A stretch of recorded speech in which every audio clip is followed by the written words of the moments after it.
أعوذ بالله من الشيطان الرجيم. بسم الله الرحمن الرحيم.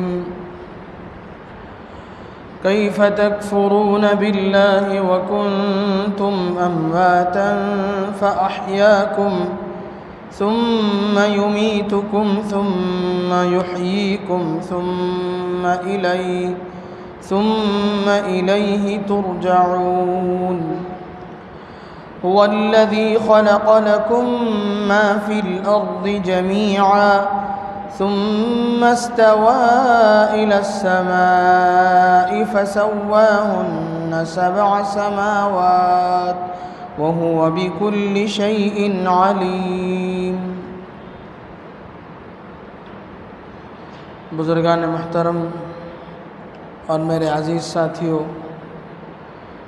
یہ سورہ بقرہ کی 28ویں اور 29ویں تاریخ ہے. یہ سورہ بقرہ کی 28ویں اور 29ویں آیات ہیں. آیات کا ترجمہ دیکھ لیں.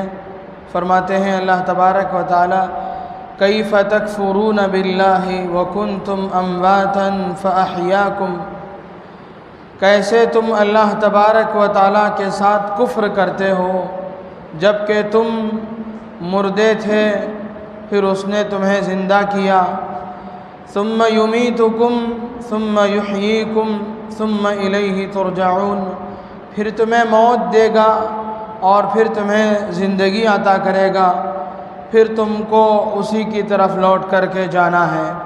هو الذی خلق لکم ما فی الارض جمیعا، وہی ذات ہے جس نے تمہارے لیے وہ سب چیزیں پیدا کی جو زمین میں ہیں.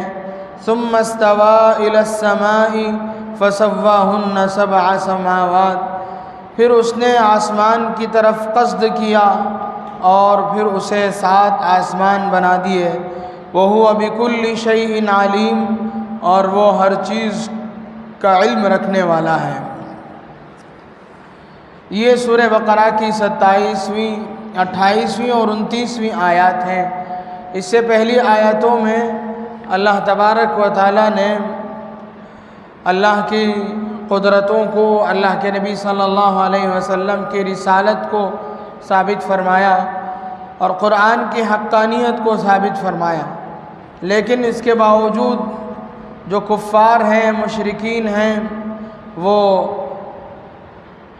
انکار کرتے چلے آ رہے ہیں. تو اللہ تبارک و تعالی کچھ چیزوں کا تذکرہ فرما کر کے انہیں غیرت دلاتے ہیں. فرماتے ہیں کیف تکفرون باللہ، تم اللہ کے ساتھ کیسے کفر و شرک کرتے ہو، کیسے اللہ کے ساتھ کسی کو شریک ٹھہراتے ہو اور کیسے اللہ کا انکار کرتے ہو. وکنتم امواتا فاحیاکم، جبکہ تم مردے تھے، یعنی تم موجود نہیں تھے، اللہ نے تمہارا وجود بخشا. فاحیاکم، انسان وجود میں آنے سے پہلے درختوں میں، پھلوں میں، پھولوں میں، نالوں میں، ندیوں میں، اس کی پتہ نہیں اس کے ذرات کہاں کہاں منتشر تھے. ان کے بڑوں نے ان کو استعمال کیا، پھر وہ ان کے بدن کا اجزاء بنا، ان کا خون بنا، پھر ان سے انسان کا نطفہ بنا، پھر وہ ماں کے پیٹ میں بچہ دانی میں وہ قرار پایا، پھر جا کر کے ایک انسان، زندہ انسان وجود میں آیا. تو اللہ تبارک و تعالیٰ پوچھتے ہیں کہ تم کیسے اللہ کا انکار کرتے ہو جبکہ اللہ تبارک و تعالیٰ نے تمہارا کوئی وجود ہی نہیں تھا، اللہ نے تمہیں وجود بخشا، تمہیں زندگی عطا فرمائی. وَكُنْتُمْ أَمْوَاتًا فَأَحْيَاكُمْ، انسان موجود نہیں تھا، پھر اللہ نے اسے زندگی عطا فرمائی. پھر فرماتے ہیں ثُمَّ يُمِيتُكُمْ، پھر تمہیں اللہ تبارک و تعالیٰ موت دیں گے. ثُمَّ يُحْيِيكُمْ، پھر زندگی عطا فرمائیں گے. ثُمَّ إِلَيْهِ تُرْجَعُونَ، پھر اللہ کی طرف ہی سب کو لوٹ کر جانا ہے. یہاں اللہ تبارک و تعالیٰ انسانوں کو اللہ کی نعمتیں شمار کرتے ہیں کہ تمہارا وجود سب سے بڑی نعمت ہے. انسان جتنی نعمتیں انسان استعمال کرتا ہے وہ زندگی کی نعمت کے ذریعے سے استعمال کرتا ہے. انسان دنیا سے، انسان کی جان چلی جائے، وہ دنیا ہی میں نہ ہو اور اس کے بہت سارے مال و جائیداد ہوں، بہت سارے ساز و سامان و اسباب ہوں، ایسے ہی پڑے رہیں گے، وہ اس کے استعمال کے قابل نہیں رہے گا۔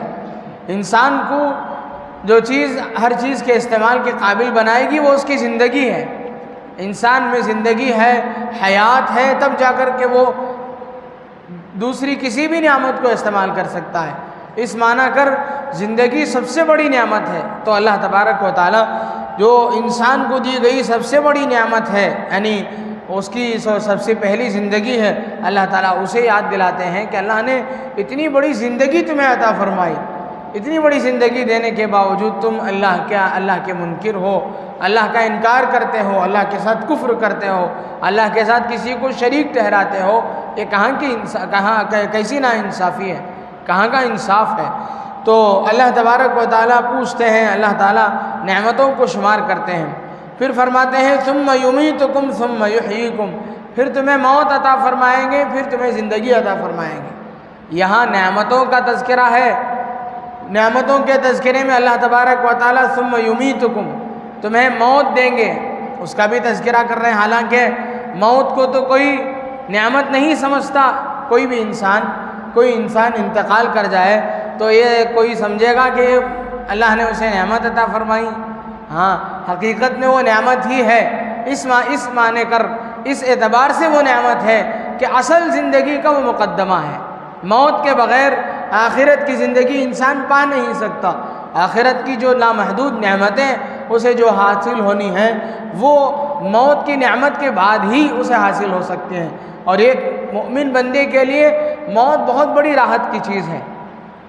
فرمایا گیا الموت جسر یوصل الحبیب الی الحبیب، موت تو ایک پل ہے، موت ایک برج کے مانند ہے جس کے ذریعے سے انسان اللہ کا ایک محبوب بندہ اللہ کے اپنے حبیب اللہ کے خدا اللہ کو پا لیتا ہے، موت کے راستے سے چل کر کے اپنے اللہ کے پاس پہنچ جاتا ہے۔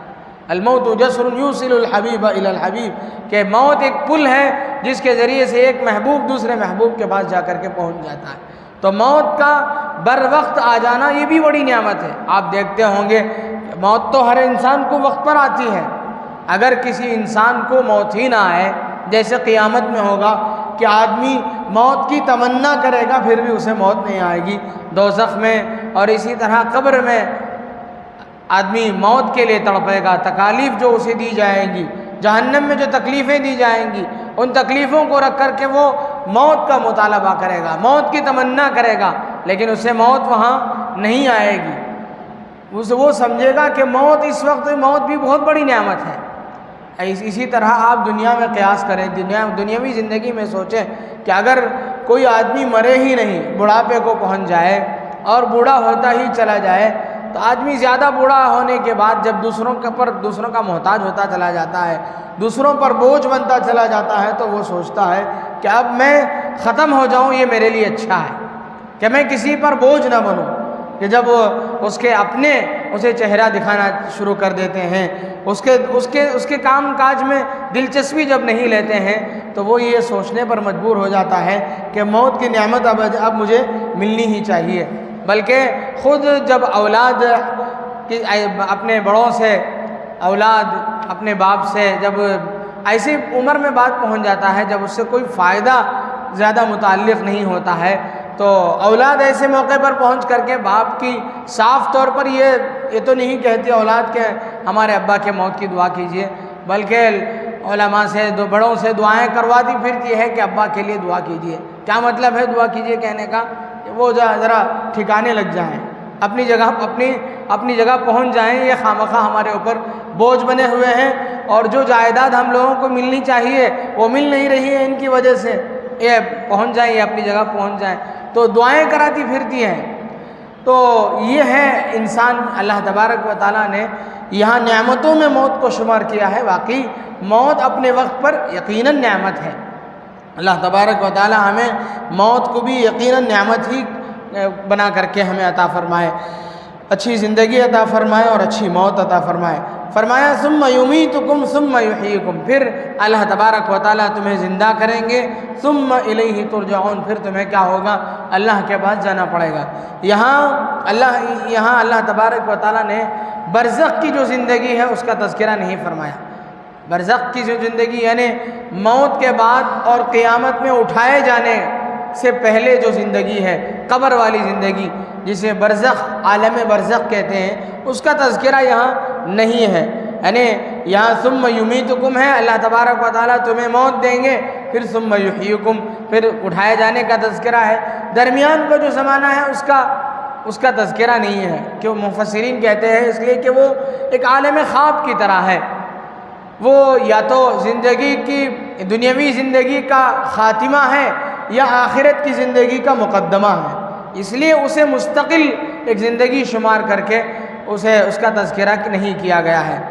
اور اب آگے آیت ہے جس میں اللہ تبارک و تعالیٰ عام نعمتوں کو شمار فرماتے ہیں۔ هو الذی خلق لکم ما فی الارض جمیعا، وہی ذات ہے جس نے تمہارے نفع کے لیے ہر وہ چیز پیدا کی جو زمین میں ہے۔ اللہ تبارک و تعالیٰ نے جتنی چیزیں زمین میں پیدا کی سب انسانوں کی نفع کے لیے ہے۔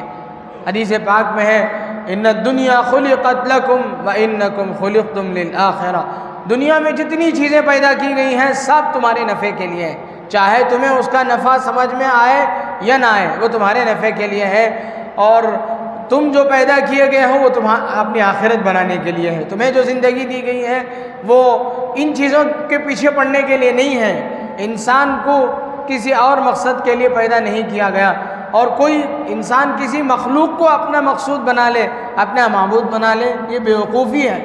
آپ دیکھ سکتے ہیں جو غیر مسلم ہیں جن کو اللہ نے اسلام کی دولت سے نہیں نوازا، آپ دیکھیں کیسی کیسی چیزوں کے سامنے ہاتھ جوڑتے ہیں، سانپ کے سامنے، بچھو کے سامنے، اور چوہے کے سامنے، پہاڑ کے سامنے، گلہری کے سامنے، ہر چھوٹے بڑے جاندار کے سامنے وہ ہاتھ جوڑتے نظر آتے ہیں، حالانکہ اللہ تبارک و تعالیٰ فرماتے ہیں جتنی چیزیں ہیں وہ تمہارے لیے پیدا کی گئی ہیں، تمہیں فائدہ پہنچانا ان کا کام ہے، بلا واسطہ ہو یا بال واسطہ ہو، واسطے کے ذریعے سے ہو یا بغیر واسطے سے ڈائریکٹ ہو، وہ تمہارا فائدہ پہنچانا ان کا کام ہے، وہ تمہارے لیے پیدا کیے گئے ہیں، تم ان کے لیے پیدا نہیں کیے گئے۔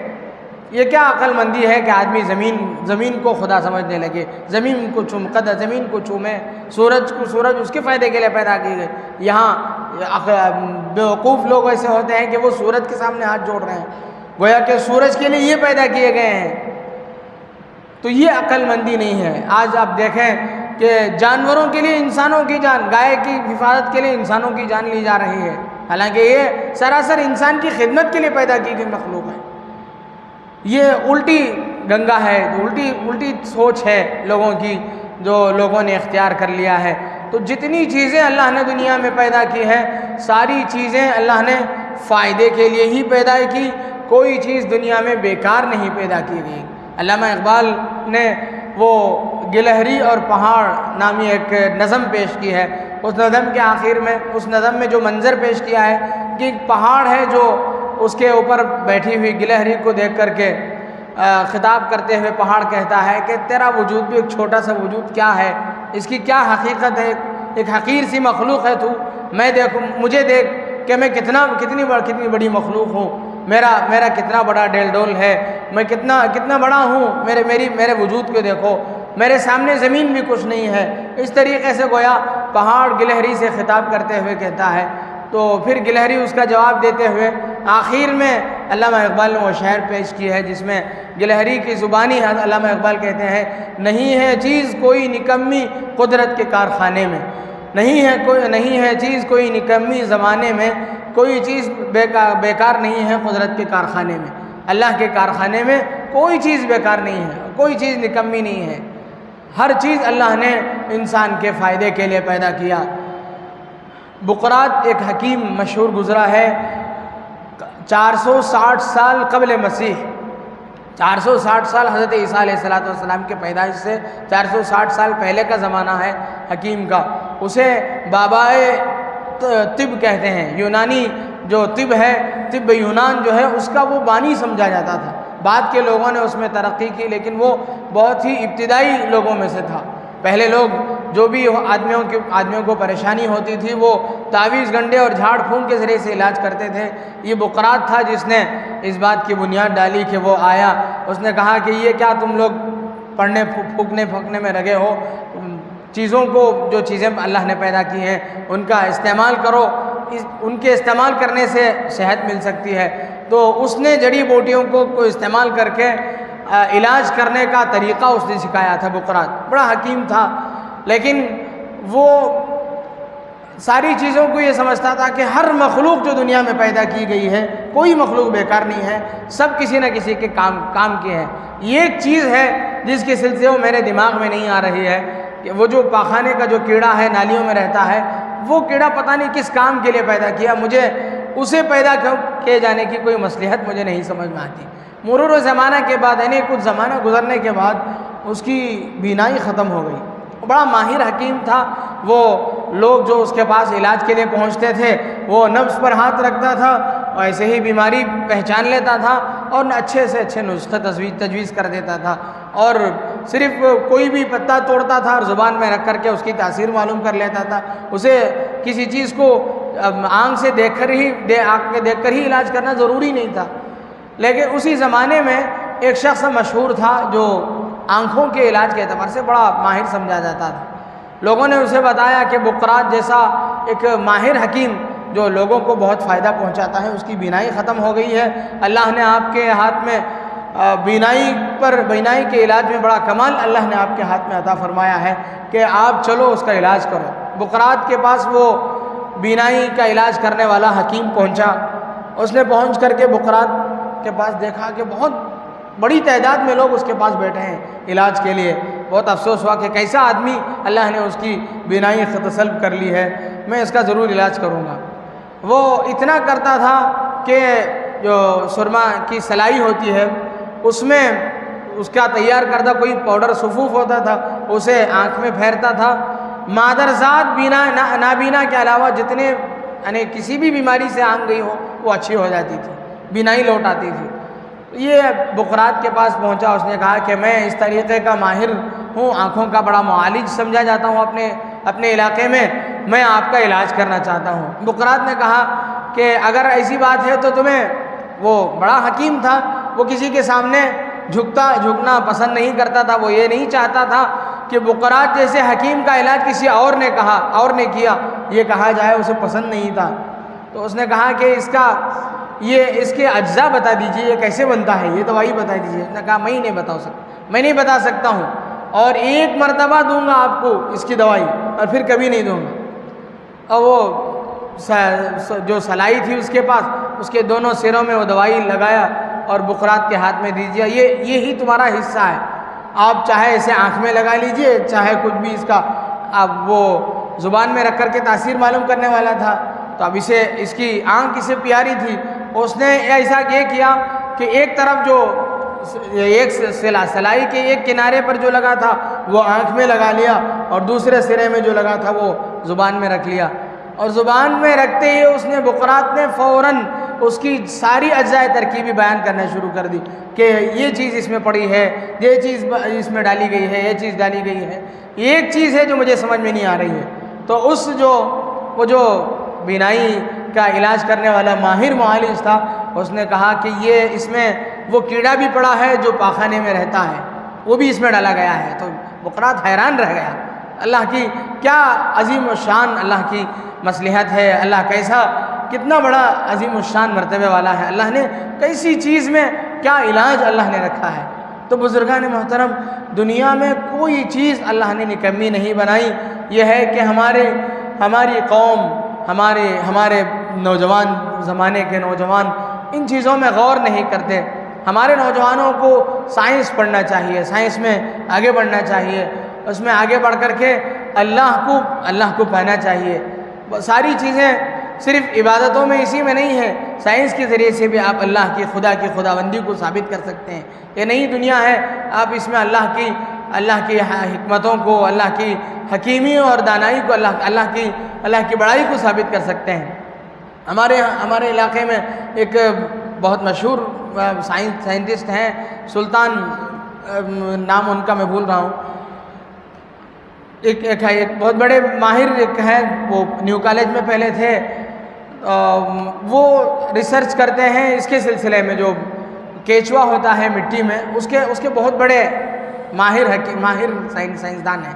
تو ایسے ایسے لوگ بھی ہمارے اس وقت اس زمانے میں موجود ہیں، وہ اس میں پتہ نہیں کیا کیا، وہ یعنی ان کا یہ کہنا ہے، ان کی تحقیق یہ ہے کہ جہاں یہ کیچوا پایا جاتا ہے وہ مٹی بڑی اچھی ہے، اور جس علاقے میں کیچوا نہ ہو وہاں جا کر کے اسے چھوڑ دیا جائے تو وہ کیچوا جو ہے علاقے کو زرخیز بنا دے گا، اس مٹی میں عجیب تاثیر یعنی نمو کی تاثیر پیدا کر دے گا۔ اس طریقے کی ان کی تحقیقیں ہیں۔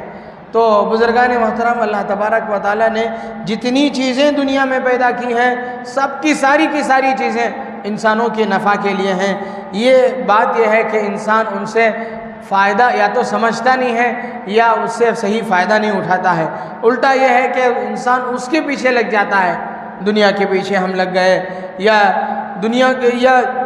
مخلوق کو معبود سمجھنے لگے، اس طرح کی باتیں ہو جاتی ہیں۔ تو آگے فرمایا گیا ثم استوى الى السماء فسواهن 7 سماوات، پھر اللہ تبارک و تعالیٰ نے آسمان کا قصد کیا، پھر اسے اللہ نے 7 آسمان کر دیے، اللہ نے 7 آسمان بنائے۔ 7 آسمان کیسے ہیں؟ قرآن کریم میں ایک اور جگہ موجود ہے جس میں اللہ تبارک و تعالیٰ نے کہا ہے، سورہ نوح میں ہے کہ اللہ نے آسمان کو تہ بتہ بنائے، ایک آسمان، پھر اس کے اوپر ایک آسمان، پھر اس کے اوپر ایک آسمان، اس طریقے سے اللہ نے آسمان کو 7 آسمان اللہ نے بنائے ہیں۔